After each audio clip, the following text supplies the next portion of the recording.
Messieurs, et bienvenue à vous dans votre émission Ma famille, ma vie. Je suis ravie, comme à chaque fois, de vous retrouver pour une heure de direct. Aujourd'hui, on est le mercredi, c'est la dernière de la semaine, donc on est le mercredi 27 novembre 2024.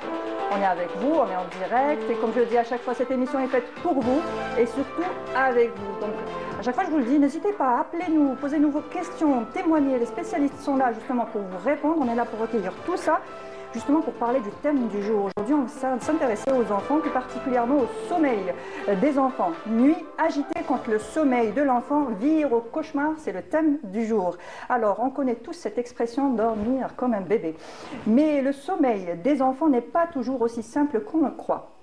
Entre les terreurs nocturnes, les cauchemars, la peur du noir, les nuits peuvent parfois être agitées. Alors comment aider nos tout petits à bien dormir et à grandir en pleine forme? C'est tout de suite avec nos spécialistes et j'ai le plaisir de recevoir pour l'émission du jour Dr Widada Gabi. Bonjour. Bonjour Mounia. Ça va? Ça va, merci. Et toi? Très bien, merci, alhamdoulilah. Et avec nous aussi Madame Fatiha Ben Bastout. Voilà, oui. Vous êtes psychologue, bonjour et merci d'avoir accepté notre invitation. Bonjour, merci de votre invitation aussi. Alors, en première partie, on parle du sommeil et des troubles du sommeil chez l'enfant. Et en deuxième partie, on parlera aussi un peu sommeil avec Soumia Zerouel. Elle nous donnera des astuces pour bien dormir, mettre la bonne ambiance dans votre chambre et dormir profondément sur vos deux oreilles, comme on dit. Enfin, je l'espère. Elle nous donnera plein d'astuces dans sa rubrique Wisher. Et nous recevrons aussi Lina Deramchi pour vitalité et bien-être. Et avec elle, on va parler de l'ennui. J'espère qu'on ne va pas vous ennuyer aujourd'hui, mais l'ennui est important pour être en forme et on va savoir tout ça avec elle en fin d'émission. Place maintenant au sommeil des enfants. Alors, le sommeil des enfants, comment que ça se passe le sommeil des enfants? Est-ce que c'est le même que ceux de l'adulte? Déjà, l'expression dormir comme un bébé n'est pas réellement vrai, on va dire, parce qu'on le sait tous, c'est vrai que le bébé dort beaucoup, mais il se réveille beaucoup aussi. Exactement. Alors le sommeil, il est important pour l'équilibre de l'être humain en général, que ce soit pour l'adulte ou pour l'enfant, et encore plus chez l'enfant parce qu'il va participer à beaucoup de choses dans son développement psychomoteur.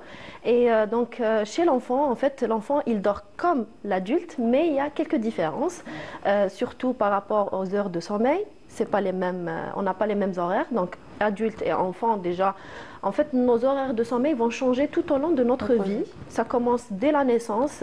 À chaque fois, le corps a besoin d'un nombre bien précis pour, on va dire, retrouver l'équilibre et les besoins. Développer voilà, exactement. Voilà. Exactement. Donc, déjà, quand le bébé est né, jusqu'à 1 an, donc il va dormir entre 15 et 16 heures. Et entre 2 ans jusqu'à 5 ans, il va dormir à peu près entre 10 à 13 heures. Avec, quand on parle des horaires, ça inclut les horaires le sommeil la nuit et les siestes qu'il va faire pendant la journée.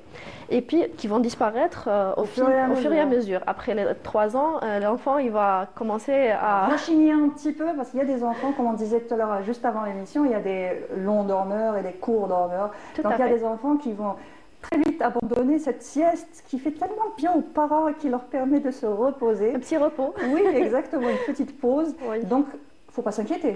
Il ne faut pas s'inquiéter, justement. Donc, il n'a plus besoin de cette sieste. C'est pour ça que l'enfant arrête de faire la sieste durant la journée. C'est-à-dire qu'il faut prendre en considération, au cas par cas, en fait, le besoin de l'enfant. Il y a des longs dormeurs et il y a des enfants qui n'ont pas besoin de tant d'heures de sommeil. Exactement. Voilà. Donc, chaque voilà, c'est en moyenne, c'est-à-dire les heures de sommeil, c'est en moyenne, mais après, ça peut varier en fonction de l'enfant. Il ne faut pas se dire, voilà, c'est 10 heures, c'est pas ça doit catégorique. être 10 heures et pas autrement. Non. C'est aux alentours de 10 heures en moyenne et après, il y a des enfants qui ont besoin par exemple de 8 heures.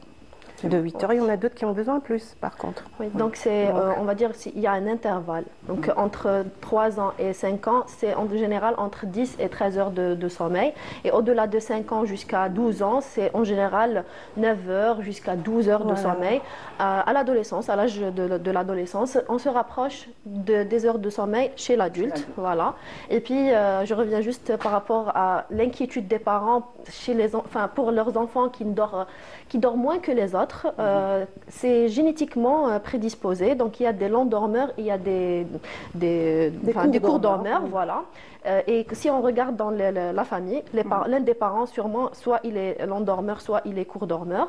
Et ça doit être inquiétant quand l'enfant, la journée, il est fatigué, voilà, il somnole, voilà, il dort, il est irrité, donc c'est là où il faut s'inquiéter. Mais si c'est un enfant qui va se réveiller en forme, donc de bonne humeur, voilà, exactement. Donc soit c'est soit c'est un enfant qui va dormir tôt, va se lever tôt, ou il a besoin de moins d'heures de sommeil. Voilà, c'est pas inquiétant. En fait, il faut observer son enfant la journée surtout. Exactement, oui, voilà. Donc si on voit que l'enfant il est à l'aise, ça veut dire qu'il n'a pas besoin de plus de sommeil que ça. Voilà. Donc les symptômes justement qui devraient je ne dirais pas inquiéter parce que c'est pas vraiment inquiéter, mais plutôt attirer l'attention. Voilà. Pardon. Il y a eu un blanc. Quels sont les symptômes qui devraient nous inquiéter, on va dire, inquiéter en journée quand il somnole Voilà, c'est la somnolence. Donc un enfant la journée, il est censé bouger, il est censé. Donc s'il est là en train de somnoler, ça veut dire qu'il n'a pas eu sa dose de sommeil. Et au contraire, si par exemple l'heure de la sieste, on a un enfant qui est agité et tout, ça veut dire qu'il n'en a pas besoin. C'est-à-dire qu'il est irritable aussi. Oui. Par contre, ça peut être un signe qu'il a mal dormi, qu'il n'a pas eu en fait sa dose, irritabilité, la colère, l'agressivité, tout ça, ça veut dire que c'est un signe que l'enfant est perturbé, qu'il lui manque quelque chose. Voilà. D'accord. Voilà. Et justement, le sommeil est important dans la croissance des enfants, dans la croissance physique, psychomoteur, tout ça, justement. Oui, bien sûr, pour la fonction cérébrale, bien sûr. Par exemple, pour l'attention, on parle plutôt des enfants, on va dire, après 3 ans, même avant, on parle d'attention. Mais l'attention chez l'enfant, par exemple, qui n'a pas bien dormi, elle sera très réduite. À l'école, un enfant qui n'a pas bien dormi ne peut pas bien se concentrer, ne peut pas bien acquérir les informations qu'il est en train de prendre, ne peut pas les mémoriser, parce que c'est la mémoire fonctionne en principe, c'est ça? Oui. Et justement, c'est pendant le sommeil qu'il est en train de classer en fait de la mémoire courte à la mémoire, c'est de caser en fait. Voilà, donc c'est pour ça que le sommeil est important. D'accord, très bien. Alors ce que je vous propose tout de suite, c'est de suivre un reportage de notre journaliste Yasmine Chouir qui nous parle du sommeil justement, et on revient tout de suite après. Le sommeil joue un rôle fondamental dans le développement de l'enfant. Durant ses premières années, il est essentiel à la croissance physique, au développement cérébral et à l'équilibre émotionnel. Pourtant, environ 30% des enfants souffrent de troubles du sommeil à un moment de leur enfance. Ces troubles, bien que souvent sous-estimés, peuvent avoir des répercussions importantes sur leur santé. Les troubles du sommeil chez l'enfant se manifestent par des difficultés à s'endormir, des réveils nocturnes fréquents, ou encore des symptômes plus spécifiques comme les cauchemars, le somnambulisme ou les terreurs nocturnes. Ces épisodes intenses où l'enfant se réveille partiellement, criant, pleurant, voire gesticulant, mais sans en garder de souvenir le lendemain. Tous ces troubles du sommeil peuvent perturber le cycle naturel du sommeil, essentiel pour les processus biologiques comme la libération de l'hormone de la croissance qui survient principalement pendant la phase du sommeil profond. Les causes de ces troubles sont variées. Les habitudes modernes, comme l'utilisation excessive des écrans avant le coucher, interfèrent avec la production de mélatonine, l'hormone du sommeil. Une alimentation riche en sucre le soir, une activité physique trop proche de l'heure du coucher ou un environnement bruyant peuvent également perturber le repos de l'enfant. Pour aider les enfants à mieux dormir, il est crucial d'instaurer des habitudes régulières. Les experts recommandent une routine apaisante. Un coucher à heure fixe, une chambre sombre et silencieuse et des activités relaxantes avant le sommeil. Une étude récente a montré que les enfants suivant une routine stable dorment en moyenne 30 minutes de plus par nuit que ceux dont les habitudes sont irrégulières. Un sommeil de qualité impacte directement la journée de l'enfant. Des recherches ont démontré qu'un enfant qui dort moins de 9 heures par nuit est plus susceptible de présenter des troubles de l'attention, des difficultés scolaires et des problèmes d'humeur. En revanche, un enfant bien reposé est plus concentré, plus créatif et moins sujet à des comportements impulsifs. Le sommeil des enfants est bien plus qu'un moment de repos. C'est un pilier essentiel de leur santé, de leur épanouissement et de leur équilibre. Investir dans des habitudes simples et adaptées peut transformer les nuits pour des journées plus sereines, à la fois pour les enfants et les parents.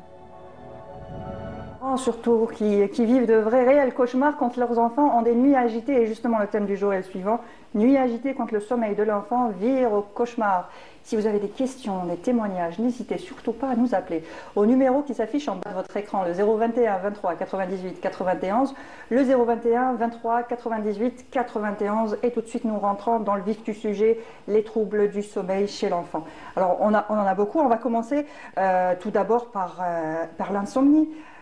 Les adultes, on sait, nous en tant qu'adultes, on a des insomnies, ça nous arrive, on passe une mauvaise journée, ça dépend, si des fois on est vraiment fatigué, on n'arrive pas à dormir, ou quand le cerveau travaille beaucoup, mais est-ce que les enfants peuvent aussi avoir des insomnies ou des difficultés à s'endormir? Oui. Oui, bien sûr, comme les adultes. Hein. Voilà, ça peut être d'ordre environnemental déjà. C'est la première.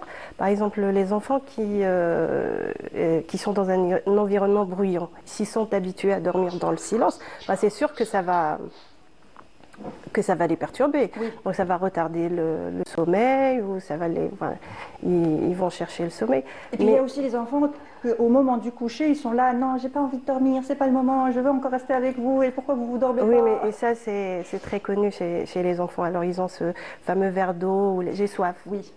Souvent, alors juste avant de dormir, j'ai soif. Je dois aller au petit coin. Ou là le petit coin, parce qu'ils savent, ils peuvent pas demander autre chose à part j'ai soif et le petit coin et puis le bisou etc. C'est juste pour tout simplement rester encore plus longtemps avec les parents, c'est tout. Ça passe à partir de quel âge? Je te demande en tant que maman. Oui, c'est quand on essaye de leur apprendre que déjà que le lit n'est pas une punition. Oui. Parce qu'on a toujours tendance à dire va dans ton lit, va dans ta chambre, et donc du coup la chambre, le lit, c'est associé à la punition, et puis dans la journée il y a le jeu, il y a les parents, etc. C'est-à-dire c'est toujours associé à une séparation avec les parents, et voilà, donc c'est comme ça qu'ils le vivent, et ils veulent prolonger en fait la journée tout simplement. On a déjà un premier appel, on a Samia qui nous appelle d'Alger, on va répondre, et j'allais vous poser justement une question, mais on va d'abord avoir Samia qui nous appelle d'Alger. Bonjour Samia. Oui, allô, bonjour. Bonjour, ça va? Vous allez bien? Ça va, merci, vous allez bien? Très bien, merci, alhamdoulilah. Alors vous voulez poser une question, un témoignage peut-être? Tout à fait, tout à fait. Alors j'ai le petit qui a 3 ans. Très bien. Et c'est vrai qu'à un moment, il était beaucoup branché sur la télévision. D'accord. À partir de quel âge il était branché à la télé?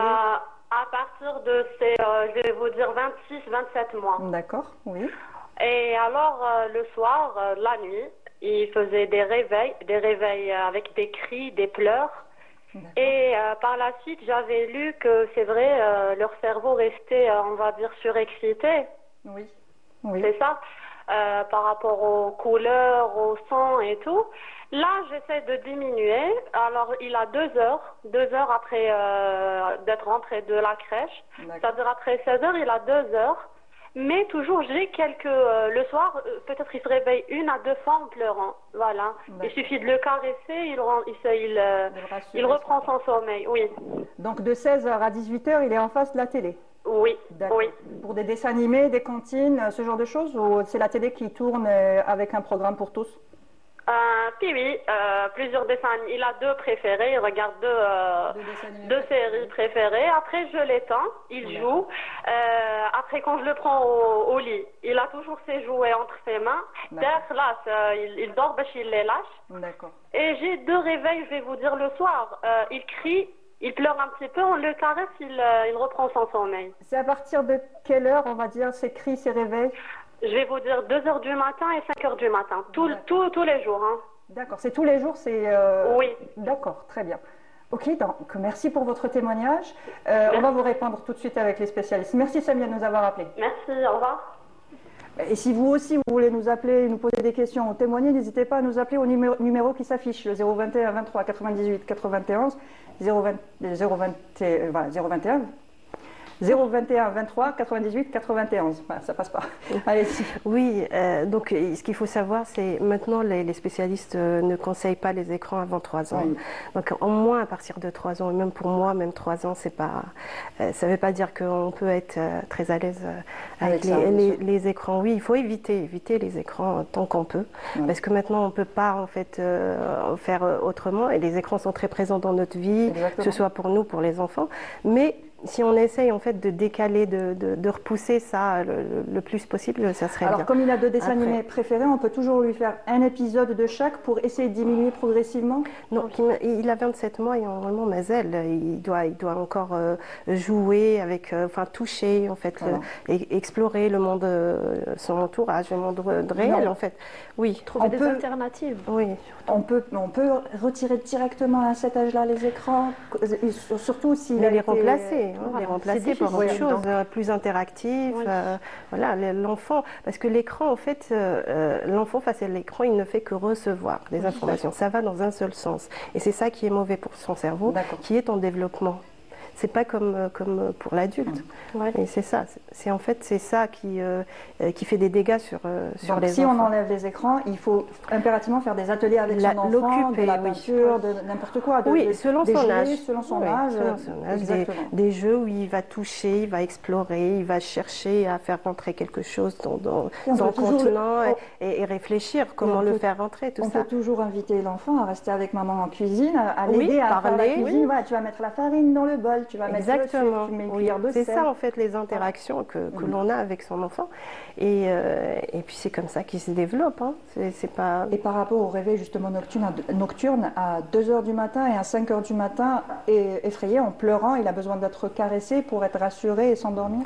Oui, mais là, je pense qu'il faudrait avoir plus de données, hein, parce que c'est pas normal qu'il se lève à chaque fois à 2 h du matin, c'est-à-dire la première heure de... La première partie de la nuit. La première partie de la nuit, exactement. Et ça, c'est mauvais, mais il faut avoir plus de données. Pourquoi? Par exemple, je donne juste ça. Un enfant qui des fois, on a l'impression qu'il se réveille, mais qu'il n'est pas en fait réveillé. Surtout les bébés, les nouveau-nés, même jusqu'à 2 ans, non, mais jusqu'à 1 an. Voilà. Et on a l'impression qu'il est réveillé et juste la maman, dès qu'elle entend les premiers sons ou alors la petite agitation du bébé, elle le prend. Et elle le prend, en fait, c'est une manière de le conditionner. En fait. C'est-à-dire, si on le laisse, elle peut le laisser, il va reprendre tout de suite. Donc, c'est pas forcément un réveil. Des fois, c'est pas un réveil. Hein. Parce que c'est en rapport avec les cycles, le cycle du sommeil. Voilà. Donc, le train du sommeil, on a plusieurs phases. Donc, on a le sommeil lent, léger, et puis lent, profond, et puis on a le sommeil paradoxal. Et ça, on passe tous par le même cycle chaque nuit. Donc, enfin, on a plusieurs cycles qui vont se répéter toute la nuit. Ce cycle-là se répète plusieurs fois dans la nuit. Exactement. Oui. Donc, on se réveille tous au moment du sommeil. Voilà, le sommeil paradoxal, c'est là où on a le cerveau qui est en activité intense et généralement on se réveille pour se retourner ou juste pour voir si tout va bien, la maison, tout est en sécurité et on oublie parfois qu'on s'est réveillé. Et c'est la même chose chez les enfants, c'est ce moment-là où ils font le petit réveil, soit par un pleur ou juste une petite agitation et tout de suite il va reprendre son sommeil. Donc la maman, elle doit juste observer, voir et le laisser reprendre son sommeil. Et laisser un petit temps, s'il se rendort, tant mieux. Après, s'il tarde ou s'il pleure, etc., là, elle doit intervenir, ça c'est sûr. Et puis, juste par rapport au réveil nocturne, il y a une chose que les mamans, je pense que toutes les mamans sont en train de faire ça, elle ne laisse pas son bébé dans son lit. En fait, il dort avec elle. C'est le cododo, quoi. Exactement. Donc, et puis, après, elle va le mettre dans son lit. Donc, quand il va se réveiller, il va tout de suite chercher ce moment-là, enfin il va se rappeler du dernier moment, donc s'il va se retrouver tout seul dans le lit, c'est un moment où il sera perturbé.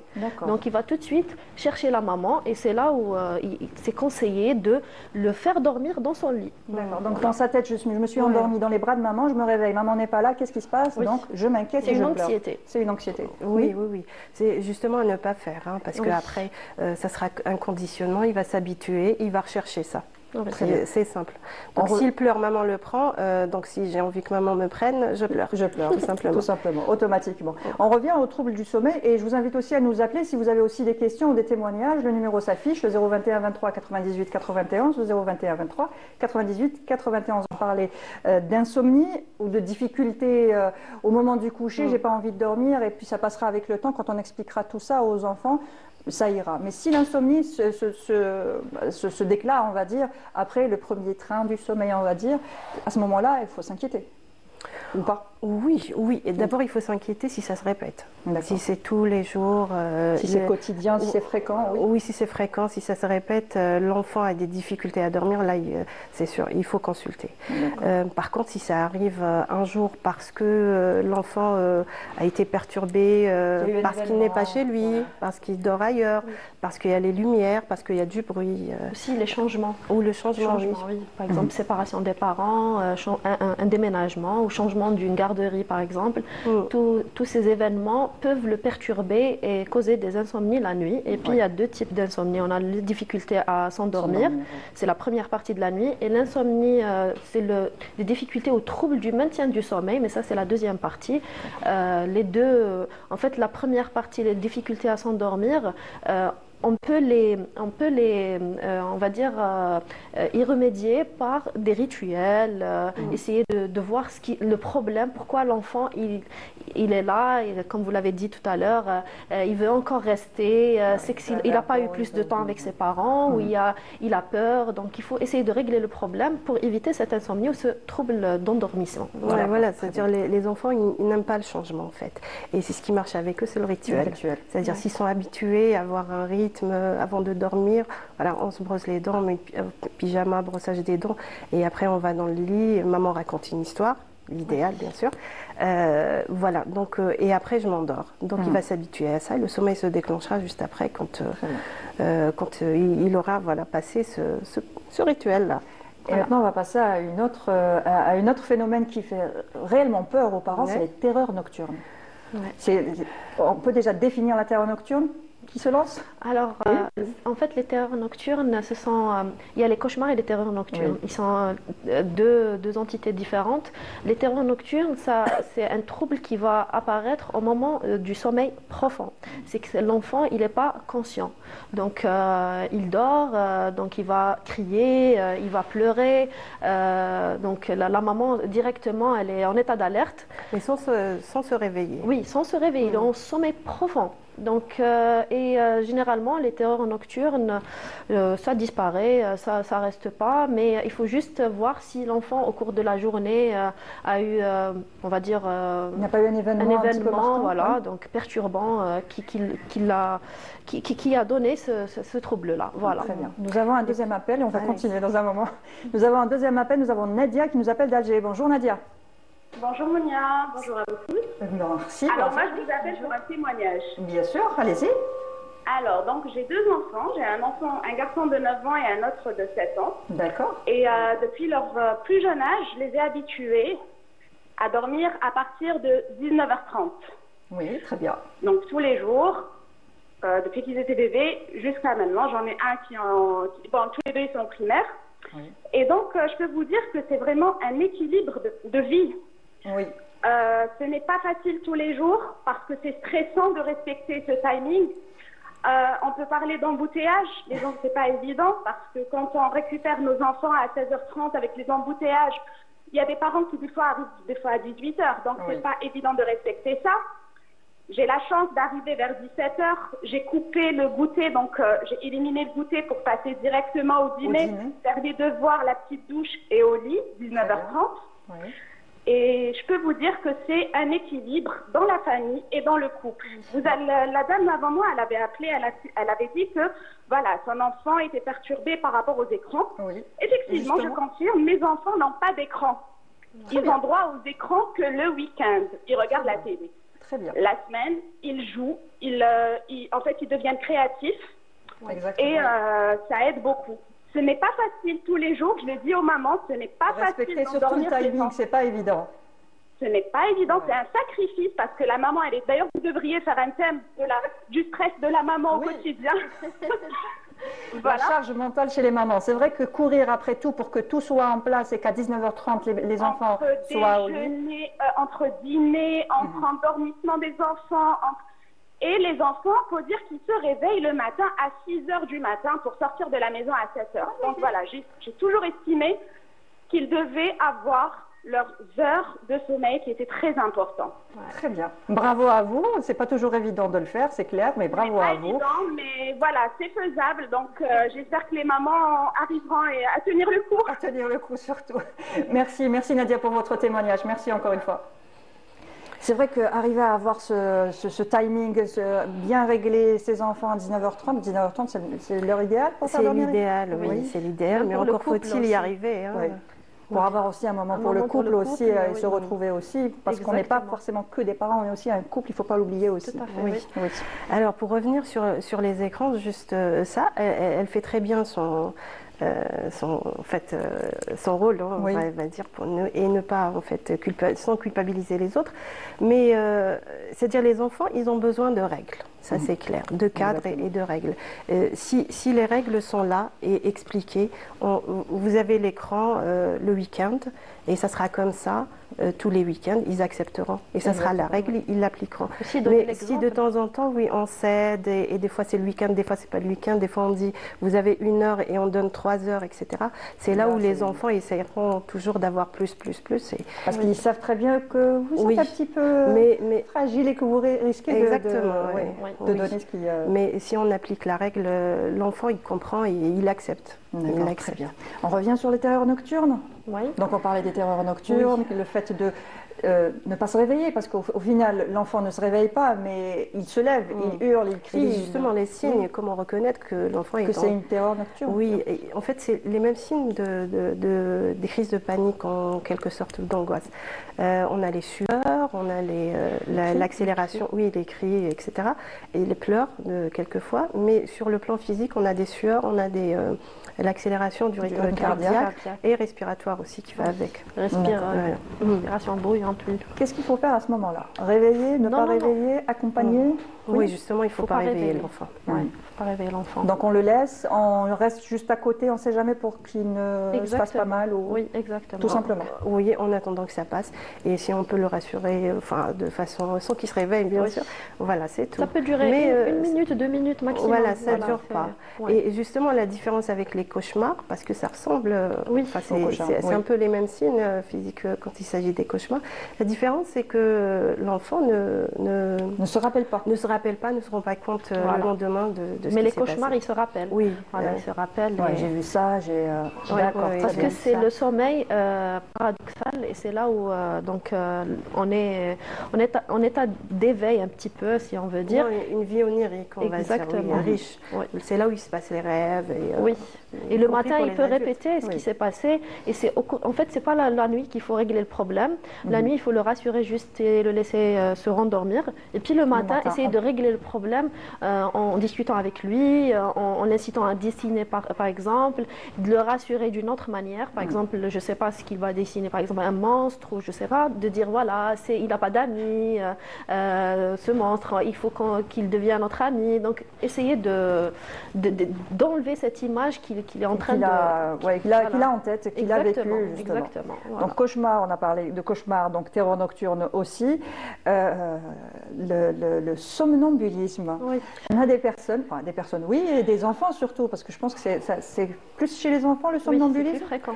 Oui, et heureusement que c'est pas très très fréquent en général. C'est faut-il s'inquiéter de voir son enfant se lever et se diriger vers la porte d'entrée? C'est vrai que c'est inquiétant. Vous imaginez, vous voyez bien qu'il est... parent, oui, et en tant que parent, même pas parent, si vous voyez cette scène comme ça, l'enfant se réveiller, ça fait un petit peu peur, surtout quand on y assiste pour la première fois. Ce qu'il ne faut pas faire, c'est le réveiller. D'accord. Voilà. C'est tout.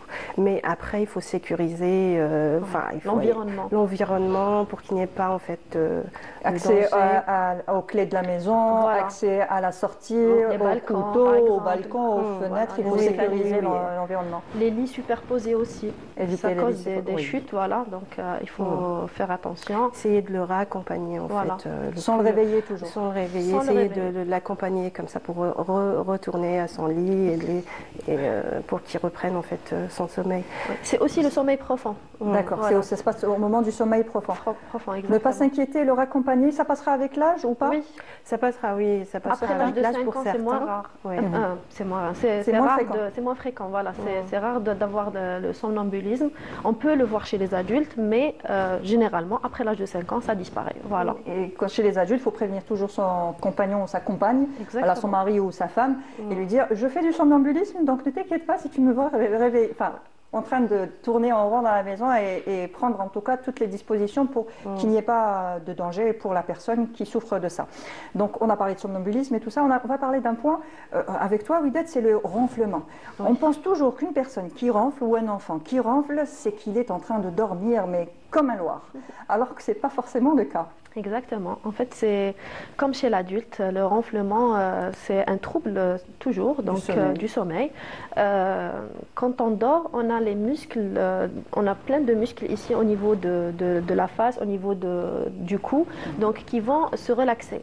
Et quand il y a relaxation des muscles, généralement, on va dire le conduit de la respiration, il va un petit peu se rétrécir.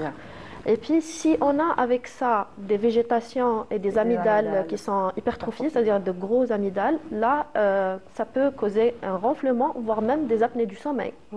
Donc, c'est un enfant qui aura au cours du sommeil des arrêts respiratoires. Et donc, dès qu'on va constater ce ronflement, il vaut mieux aller consulter un ORL et c'est lui qui va faire le diagnostic. Si on a des gros amygdales, il va les enlever. S'il y a des végétations aussi, il va intervenir. Ça va aider notre enfant à reprendre son sommeil parce que les micro-réveils qu'il va faire au moment des arrêts respiratoires, en fait, il va perdre le rythme du sommeil réparateur et du coup, le matin, c'est un enfant qui est fatigué, qui va dormir durant la journée, qui sera moins, on va dire, performant dans ses activités, il va moins mémoriser à l'école et les résultats scolaires vont prendre un coup. Exactement. Donc, un enfant qui ronfle, et même un adulte qui ronfle, il faut s'inquiéter, aller consulter parce que ça peut cacher de l'apnée du sommeil, de grosses végétations, de grosses amygdales, ça peut entraîner un problème de santé, carrément. Exactement. Voilà. La peur du noir. Il y a même des adultes qui ont peur du noir, pas que les enfants. Si l'adulte a peur du noir, ça veut dire qu'il a toujours eu peur du noir. Et justement. Qu'il a traîné avec Comment on fait avec un enfant qui a peur du noir, qui a besoin d'une petite lumière, qui a besoin de se rassurer avec un peu de lumière autour de lui ou de parents et tout ça Qu'est-ce qu'on dit à cet enfant? Est-ce qu'on met une lumière? Est-ce que c'est conseillé de laisser une lumière allumée dans la chambre d'enfant quand il dort? Quand on n'a pas le choix, oui. On n'a pas le choix, parce qu'on ne peut pas le terroriser en lui disant non, ça sera comme ça, tu dormiras dans le noir. Ça ne marche pas. Donc on peut lui laisser une petite lumière, mais au fur et à mesure, mais il faut l'habituer à avoir moins de lumière, par exemple. On met une lampe et à chaque fois on diminue l'intensité de la lampe. Par exemple.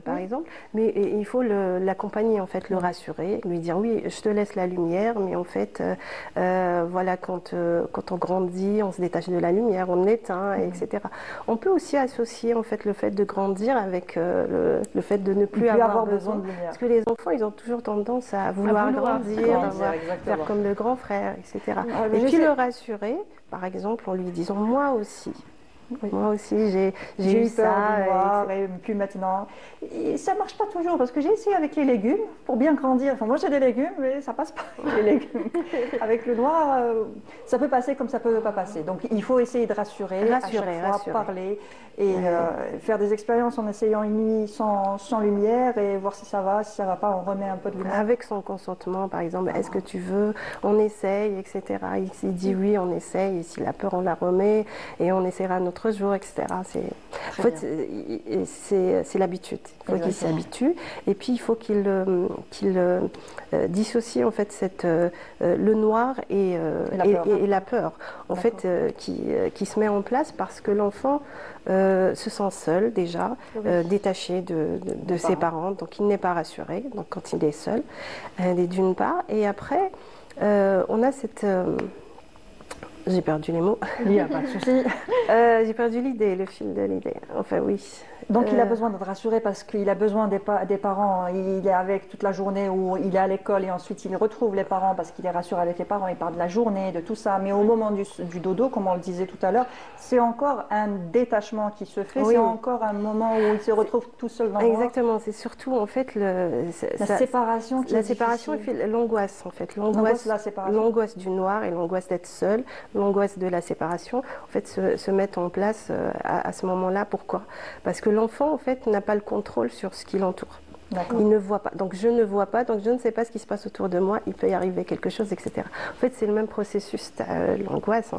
C'est quand je ne contrôle pas. Oui, c'est ce qui déclenche la panique. C'est quand je ne contrôle pas, je ne vois pas, donc je ne sais pas. Et c'est là où il y a les appréhensions qui se mettent en place. Donc, j'ai peur de quelque chose que je ne vois pas, ou je ne sais pas qui peut intervenir et que je ne pourrais pas gérer, etc. Ça se comprend. On a tous quelque part peur de l'inconnu, peur de quelque chose qu'on ne contrôle pas. Les appréhensions.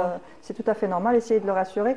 Et justement, si vous rencontrez ce problème, votre enfant a peur du noir, votre neveu, ou vous avez peur du noir, parce que petit, vous aviez aussi peur du noir, vous faites peut-être des cauchemars ou autres, ou vos enfants le font, n'hésitez pas à nous appeler au numéro qui s'affiche en bas de votre écran, le 021 23 98 91, le 021 23 98 91. On est là justement pour répondre à vos questions. Et justement, on a parlé de la peur du noir, on va parler d'autre chose. Toujours avec vous, on va parler de la somniloquie. Alors, somniloquie, qu'est-ce que c'est déjà? Parce que pour beaucoup, on ne connaît pas vraiment ce mot. C'est en fait parler pendant le sommeil. Oui. C'est mignon quand on est enfant pendant le sommeil. Oui. Alors, ça peut être juste émettre des sons, ça peut être en fait des mots compréhensifs, comme ça peut ne pas être compréhensif. Ça peut être aussi des pleurs, ça peut être de la joie, des pleurs, beaucoup de choses. En fait, c'est une expression en fait, verbale. Ou sonore, comme ça se passe dans la journée, sauf que ça se fait pendant le sommeil. Oui, pendant qu'il dort. On dit yhaterf chez nous, c'est ça? On dit yhaterf lel. Donc il parle pendant son sommeil. C'est mignon. C'est lié, par exemple, quand il a de la fièvre, il y a des enfants qui parlent la nuit quand ils ont de la fièvre ou quand ils font même d'autres fait même des hallucinations. Oui. Voilà. Donc il ne faut pas s'inquiéter, ça passe. Il n'y a pas de cause bien précise. Tranquille. Alors, il ne faut pas s'inquiéter. Oui, ça passe. Des fois, ça passe avec l'âge. Mais en fait, la science ne s'est pas vraiment intéressée. Pour le somnambulisme et la somniloquie. Oui, et même les personnes même qui soliloquent. Mais ça, c'est autre chose. C'est pendant l'éveil.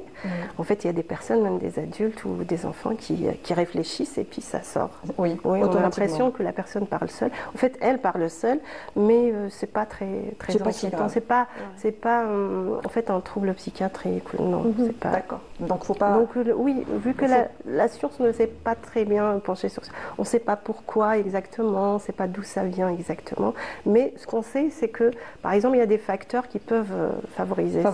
Soit la fatigue, la fièvre, ce genre de choses. Le stress, la fatigue, ou alors un chamboulement dans les heures du sommeil. Il a l'habitude de dormir à telle heure, il le fait outre. Donc quand c'est un enfant, pas de souci. Quand on est adulte, il ne vaut mieux pas avoir des secrets. Voilà, c'est ça. À ce moment-là, on risque de tout dire. Ça peut divulguer les secrets.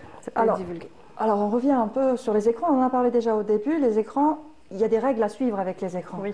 Avant de dormir, pendant la nuit, déjà aussi pour les enfants, il vaut mieux éviter ou interdire. Oui, les enfants, moi je dis, tant qu'on peut repousser, mieux c'est.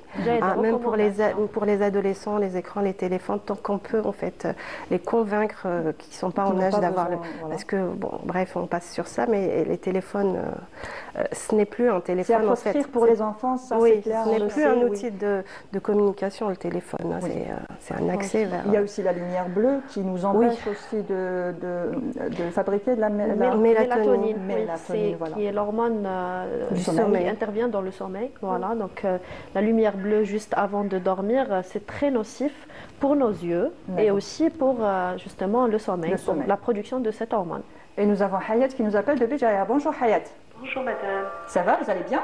ça va merci. Désolée pour ma voix parce que je suis quand même grippée, mais j'ai trouvé que le thème est tellement intéressant que je voulais participer. Bah, allez-y, on vous écoute alors. Alors je parle de la peur chez l'enfant. Oui. C'est-à-dire que Pardon. C'est vrai que l'enfant, la majorité des enfants souffrent de cette peur nocturne. Je trouve qu'aussi que les parents ont une grande responsabilité. C'est-à-dire que les parents refusent cette peur. Oui. C'est-à-dire qu'ils ne le mettent pas en sécurité. C'est vrai qu'on réagit en ce moment-là, oui, mais tu n'as pas à avoir peur, je suis là et ça va, c'est rien du tout, tu es un grand maintenant. Alors qu'on devrait plutôt accepter cette émotion. Oui, mais généralement, je parle de la majorité des parents. Hein. Oui. C'est-à-dire que la majorité disent que tu es grand, d'avoir peur à ton âge, etc. C'est-à-dire qu'ils n'essayent même pas de savoir d'où elle vient cette peur et pourquoi. Ils n'essayent même pas de le mettre en sécurité. C'est vrai. C'est vraiment malheureux. C'est-à-dire que la majorité des parents aussi sont mal informés. C'est-à-dire que c'est ces parents-là qu'il faut prendre en charge. Exactement. L'enfant ne sait pas, il ne peut pas maîtriser, il ne sait rien, comme vous avez dit tout à l'heure. Il a peur, mais de quoi il a peur, il ne sait pas. Mais les parents, je pense que certains parents sont déjà passés par cette période. Je pense qu'on est tous passés par cette période-là. Certainement. Oui. Ça c'est sûr. Oui. Mais on essaye de refuser cette peur chez l'enfant. C'est parce que peut-être qu'on a peur par la suite. On s'est dit peut-être l'enfant va rester, va passer toute sa vie comme ça. Oui, c'est vrai. Alors voilà, moi je pense que les parents doivent être pris en charge. Ben justement, l'émission, le but de l'émission est celui-là, c'est de sensibiliser, informer les parents pour qu'ils sachent justement comment réagir par rapport à ce genre de situation. J'espère que les parents vont tous comprendre ça. On l'espère aussi, on l'espère. Merci Hayat de nous avoir Je appelé. vous en prie, allez, on va. Je Et pour continuer. Merci Bishfalik, merci Hayat et Bishfalik Hayat, Inch'Allah, prompt rétablissement. C'est vrai qu'en tant que parent, on refuse en quelque sorte l'émotion de l'enfant, qu'elle soit peur ou autre, on la brime en quelque sorte, au lieu de la laisser s'exprimer, essayer de comprendre ce qui se cache derrière. On n'a pas forcément Parce que pour les parents, la peur, de manière générale, c'est-à-dire dans la société, dans notre culture, la peur est associée à la faiblesse. Oui, exactement. Donc si tu as peur, tu es faible. Donc déjà, on a cette culture de il ne faut pas montrer ta peur, il ne faut pas qu'on voit que tu as peur, etc. Voilà. Donc, et en tant que parent, pour certains parents n'acceptent pas de voir leur enfant avoir peur. Parce que pour eux, voilà, c'est une faiblesse et donc tu dois pas avoir peur, alors que c'est une émotion naturelle et tout à fait normale. Dernière question rapidement parce qu'on a dépassé un petit peu le temps. Faut-il donner un doudou à l'enfant, oui ou non? Le bébé, oui. Et pour qu'il se rassure. Il se rassure avec. Très bien. Madame Fatiha Ben Bastot, Taleb, merci. Vous êtes psychologue au niveau de Charagan. Merci pour votre participation. Merci C'était à un vous. plaisir. Wided, merci aussi à toi pour ta participation. Merci. C'était un plaisir aussi de t'avoir avec nous. Plaisir partagé. On te retrouve la semaine prochaine. Voilà. On vous retrouve bientôt, j'espère. Voilà. Inch'Allah. Et tout de suite, nous passons à la deuxième partie de l'émission avec les rubriques. Sur le plateau de Ma Famille, Ma Vie, place maintenant plutôt, aux rubriques avec nous, les filles qui se sont déjà installées. Salut Lina. Ça va? Ça va et toi? Très bien, merci toi. Lina Daramchi pour la rubrique bien-être. Oui, vitalité et bien-être. Vitalité et bien-être avec toi, on va s'ennuyer parce que c'est bon de s'ennuyer. Alors, non, on va pas vraiment s'ennuyer, on va voir surtout les bienfaits de l'ennui pour les enfants. Donc on va promouvoir l'ennui. Absolument. Est-ce que tu t'ennuies? Est-ce que ça t'arrive? Oui, j'aime m'ennuyer. Avec le temps, on arrête de s'ennuyer, donc franchement, on cherche l'ennui. Très bien. Et bien sûr, avec nous, Soumia Zarwali, bonjour. Bonjour Monia, comment ça va? Très bien, tranquille. Alhamdoulilah. Et avec toi, on va encore parler de sommeil. Et on va parler du sommeil et les astuces qu'il faut pour les sommeils. C'est ça. Voilà. On va parler du sommeil en général et puis on va donner des conseils comme à chaque fois pour bien dormir, assurer un bon sommeil, c'est être en bonne santé. Et voilà, donc on va revenir sur ça. D'accord, très bien. On va en parler tout de suite après le jingle, je pense. Oui, allons-y. Oui.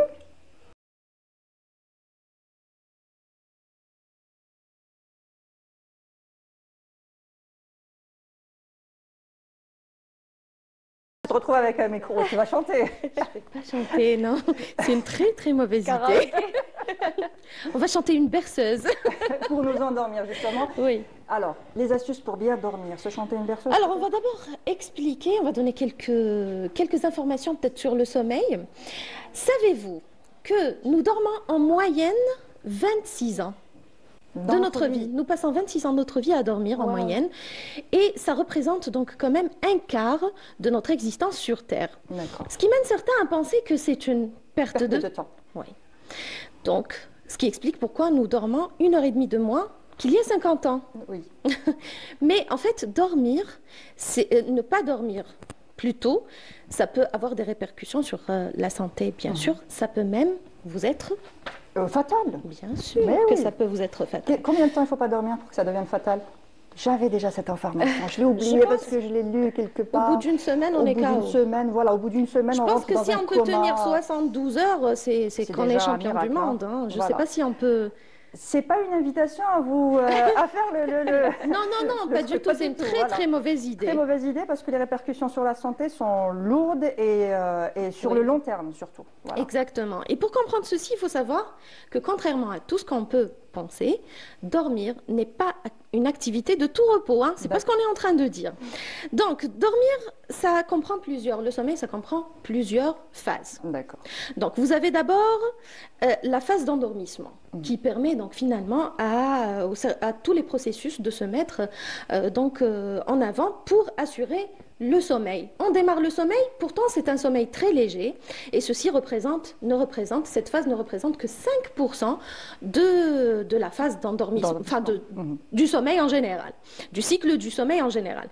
Vient ensuite la phase de sommeil lent et à ce moment-là, donc c'est le sommeil réparateur. Et le sommeil réparateur veut dire que c'est un sommeil profond où tous les processus donc, de l'organisme vont se ralentir. Alors vous allez être bluffé peut-être, relâchement musculaire pour se reposer. Alors ralentissement de l'activité cérébrale, notre pouls ralentit, notre pression artérielle aussi et la respiration baisse. La respiration diminue progressivement justement pour assurer un bon sommeil, c'est ce qu'on appelle la petite mort. D'accord. Et la petite mort veut dire, non, en fait, c'est juste qu'on se repose vraiment. Voilà. C'est le sommeil réparateur. Et donc, c'est vraiment la phase où la mise en repos de l'organisme est vraiment, donc, elle démarre. Ensuite vient la phase du sommeil, de ce qu'on appelle la phase paradoxale ou le sommeil paradoxal. Alors là, c'est une autre... c'est le contraire de ce qui s'est produit pendant la deuxième phase. C'est l'activité qui reprend. C'est l'activité cérébrale qui reprend et va devenir beaucoup plus active et les rêves, les cauchemars et tout ce qui s'ensuit démarrent. Et là, ça peut être très intéressant aussi, la phase paradoxale. Il y a un truc qui arrive normalement à ce moment-là, c'est la paralysie du sommeil. Oui. Je ne sais pas si vous l'avez déjà vécu. On en parle souvent maintenant. Hein. Oui, la paralysie du sommeil. Chez nous, on l'appelle Hmar Lel. Voilà, c'est ça, ou la boubrek. Il y a plusieurs noms. Comme vous dites, intervient la phase paradoxale. Mais en fait, ça dépend de votre journée, ça dépend de votre quotidien, ça dépend du stress que vous subissez. Est-ce que vous êtes vraiment stressé ou pas? Et donc, si vous avez passé une très belle journée, ben, il n'y aura pas de Hmar Lel, vous inquiétez pas. Il vous laissera tranquille. Voilà, et donc rebelote, les cycles du sommeil vont se répéter tout au long de la nuit. Ces trois phases vont se répéter. Mais tout le monde n'a pas une bonne qualité du sommeil. Et là, on va donner quelques conseils pour une meilleure qualité de sommeil. Il faut justement établir une routine. Alors, premièrement, établir cette routine de sommeil en se couchant et en se levant, si possible, toujours à la même heure. Créer un environnement propice au sommeil, cela veut dire qu'on doit donc assurer une température fraîche dans la chambre. Il ne faut pas surchauffer Il ne faut pas surchauffer la maison, surtout la chambre. 18-19 degrés. Exactement, 18-19 degrés. Une obscurité totale, bien évidemment, et le calme absolu dans la chambre. Éviter les stimulants également. La télé, le téléphone, les smartphones, les écrans, la lumière bleue perturbent énormément le sommeil.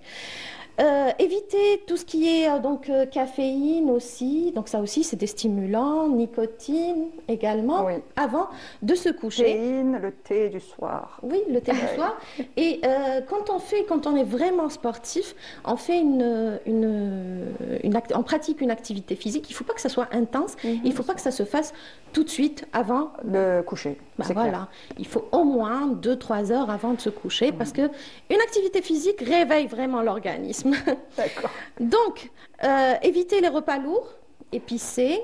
Avant de dormir, éviter de manger beaucoup de yaourts.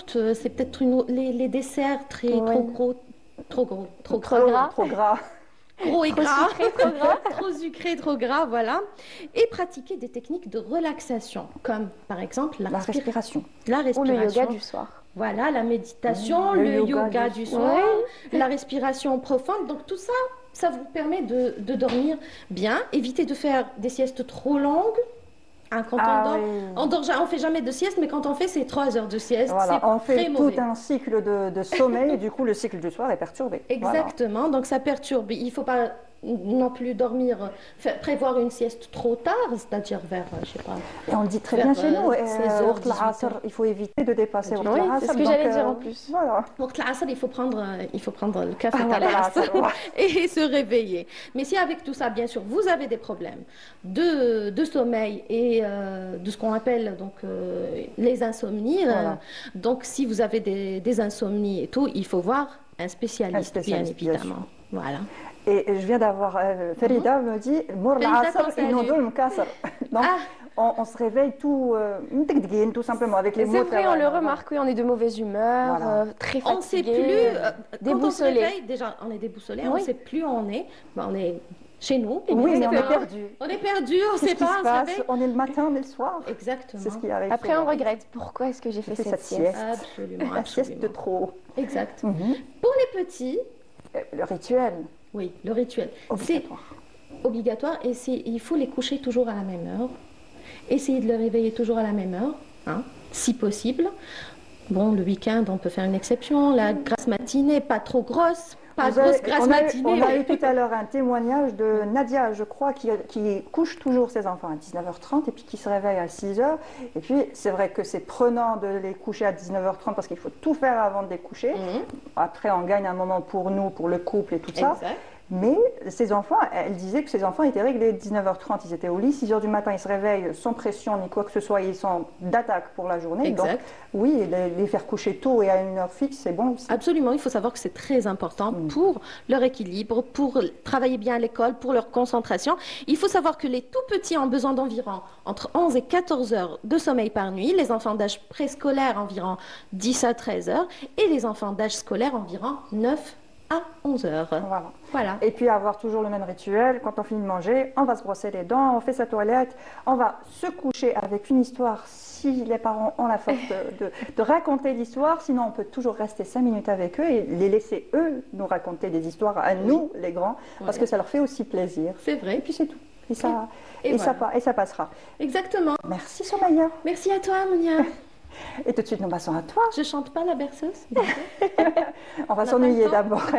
Après, on va pas s'ennuyer, au contraire, mais on va promouvoir l'ennui avec toi dans la rubrique Vitalité et bien-être. Vitalité et bien-être.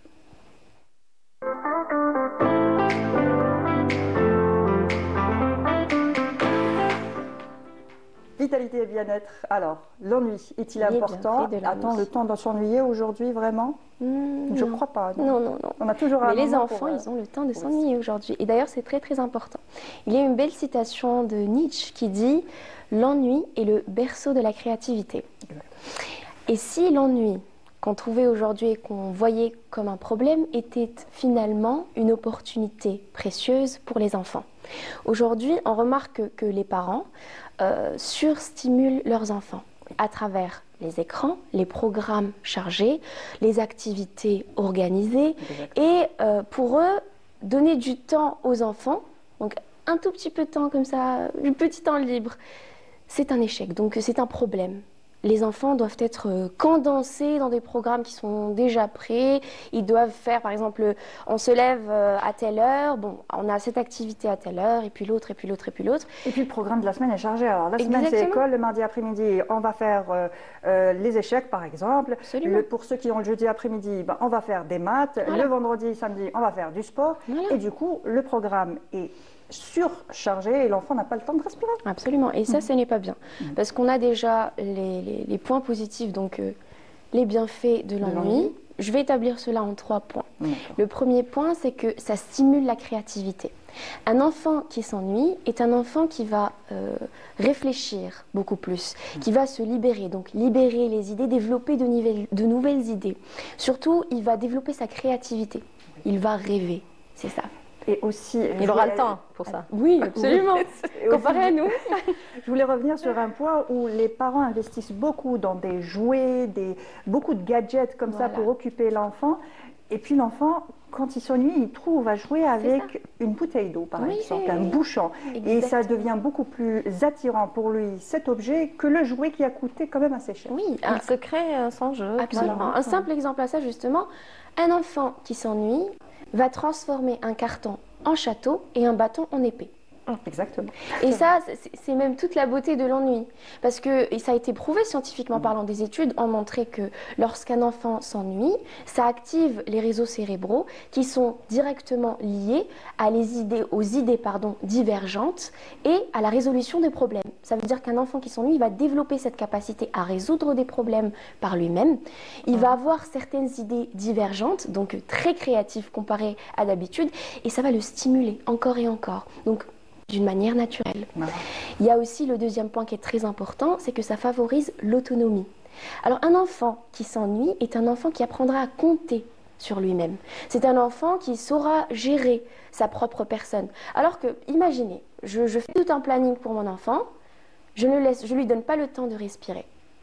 Quand il va grandir avec cette même optique. Donc avec le temps, il va attendre que sa mère ou son père fasse tout son programme, son planning. Il va dépendre des parents.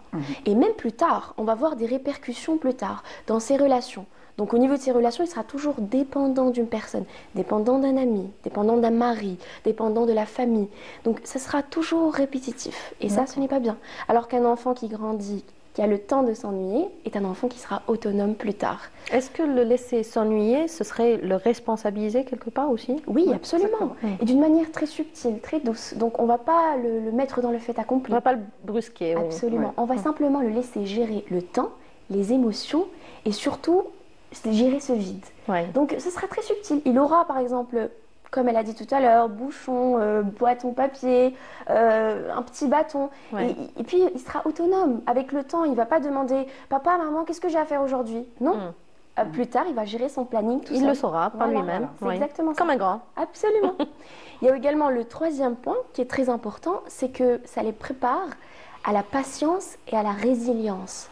Un enfant qui s'ennuie est un enfant qui apprend à gérer ce temps libre. Donc, il va patienter. Il va vivre cet instant présent. Il s'ennuie en ce moment. Il ne peut pas passer à autre chose, il ne peut pas faire autre chose. Donc, déjà, on a le point de la patience qui va se développer avec le temps. La résilience, il va apprendre à dépasser certaines choses. Donc, les moments durs de la vie qu'il va affronter plus tard seront plus faciles à affronter. Or, un enfant qui est déjà surstimulé et qui n'a pas le temps de s'ennuyer sera un enfant qui aura du mal à dépasser les choses de la vie, les choses compliquées. Il sera toujours là, chaque chose, chaque échec sera compliqué à dépasser. Et ça, c'est mauvais. On a également, je vais parler des dangers de la surstimulation. Parmi ces dangers, il y a deux. Alors, on va donner ces deux-là pour finir justement. Oui. Parmi ces dangers, on a le premier qui sont les écrans. Donc les écrans, comme je disais tout à l'heure aussi, je vais reprendre des activités et tout. Mais moi, celui qui m'a beaucoup marqué, c'est ça va les empêcher de rêver. Ça va stopper leurs rêves. Leur imagination. Alors que la beauté d'un enfant, c'est justement son espoir, sa capacité à créer cet espoir. Et ça, c'est tout un monde, absolument, absolument. Et donc, le surstimulé va simplement détruire ses rêves qu'il aura et sa façon de voir les choses. Voilà, d'imaginaire. Absolument. Le deuxième point? C'est celui-ci. Ah, d'accord. C'était ça, le deuxième point. Oui, j'ai abrégé un peu parce que c'est le deuxième point qui m'intéresse le plus et surtout qui me touche profondément. Très bien. Voilà, Merci. on arrive à la fin. Alors, oui, déjà. on a- Sans chanter de berceuse. Sans chanter de berceuse, mais on aura le générique qui va nous... Chanter à notre place. Voilà, chanter à notre Notre place. générique, il réveille, celui-là. non Exactement. Merci les filles pour votre participation. C'est déjà la fin de l'émission. Merci Je vous à souhaite un bon week-end et bonne suite des programmes Canal Algérie. Nous, on se retrouve dès lundi en direct à partir de 10h30. Au revoir. Au revoir.